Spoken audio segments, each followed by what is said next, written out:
नमस्कार. तुमचं सर्वांचं पुन्हा एकदा माझ्या चॅनलवर खूप खूप मनापासून स्वागत आहे. तर मी तुम्हाला आज बटाटा आणि भेंडीची भाजी बनवून दाखवणार आहे.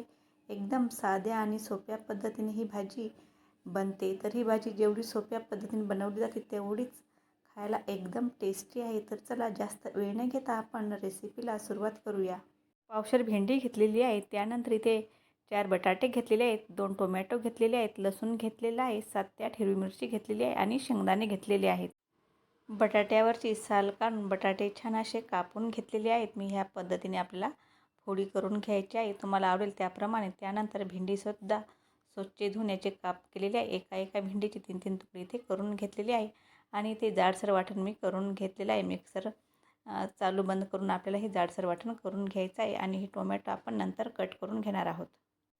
तर कढईमध्ये आपलं तेल चांगलं गरम झालेलं आहे. पहिलेच मी तेल गरम होण्यासाठी ठेवलेलं आहे. आता यामध्ये आपल्याला थोडी भेंडी टाकून घ्यायची आहे आणि छान कलर येईपर्यंत आपल्याला ही भेंडी ह्या तेलामध्ये छान व्यवस्थित अशी परतून घ्यायची आहे. ब्राऊन कलर येईपर्यंत आपण ही भेंडी परतून घेऊया. तर भेंडी परतून घेण्यासाठी अजिबात जास्त वेळ लागत नाही. 1 मिनिटात ही भेंडी परतून होते. तर बघू शकता इथे भेंडीला खूप छान असा ब्राऊन कलर आलेला आहे. आता आपल्याला ही भेंडी सर्व काढून घ्यायची आहे आणि ह्याच पद्धतीने आपल्याला इथे भेंडी ही तळून घ्यायची आहे. तरी भेंडी इथे मी काढून घेते आणि ह्याच पद्धतीने सर्व भेंडी मी तळून घेते. भेंडी छान परतून झाल्यानंतर ह्याच कढईमध्ये आता आपल्याला बटाटेसुद्धा तळून घ्यायचे आहेत. तर चांगला ब्राऊन कलर येईपर्यंत आपल्याला हे बटाटे तळून घ्यायचे आहेत. तळून झाल्यानंतर तुम्हाला मी दाखवते. भेंडी आणि बटाटा छान असा ब्राऊन कलर येईपर्यंत मी तळून घेतलेला आहे आणि टोमॅटोसुद्धा इथे मी कापून घेतलेला आहे. आता ह्याच तेलामध्ये आपल्याला टाकायचे चमचाभर मोहरी, त्यानंतर टाकायचे चमचाभर जिरे, थोडासा हिंग आणि जाडसर बनवलेलं आपल्याला हे वाटण टाकून छान व्यवस्थित आपल्याला हे परतून घ्यायचं आहे. यामधला कच्चापणा निघेल एवढं आपल्याला हे परतून घ्यायचं आहे. तर चांगलं व्यवस्थित परतून तर वाटणामधला सर्व कच्चापणा निघून गेल्यानंतर यामध्ये टाकायचे आपला छोटा चमचा हळद, 2 चमचे धने पावडर, त्यानंतर छोटा चमचा किचन किंग मसाला टाकलेला आहे. त्यानंतर आपल्याला टाकायचे आहेत टोमॅटो आणि टोमॅटो टाकल्यानंतर आपल्याला हे छान परतून घ्यायचं आहे. सर्व एक मसाला टाकल्यानंतर हे मी परतून घेतलेलं आहे, कारण मसाले जळू नये त्यामुळे आपल्याला हे पटकन परतून घ्यायचं आहे. आता टोमॅटो टाकल्यानंतर सुद्धा आपल्याला हे छान व्यवस्थित असं परतून घ्यायचं आहे.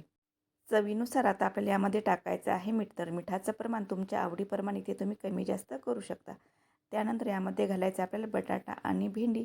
बटाटा भेंडी घातल्यानंतर आपल्याला छान हे 1 मिनिटभर परतून घ्यायचं आहे. सर्व मसाला भेंडीला लागेल असं आपल्याला हे परतून घ्यायचं आहे. तर 1 मिनिटभर मी चांगलं हे परतून घेते.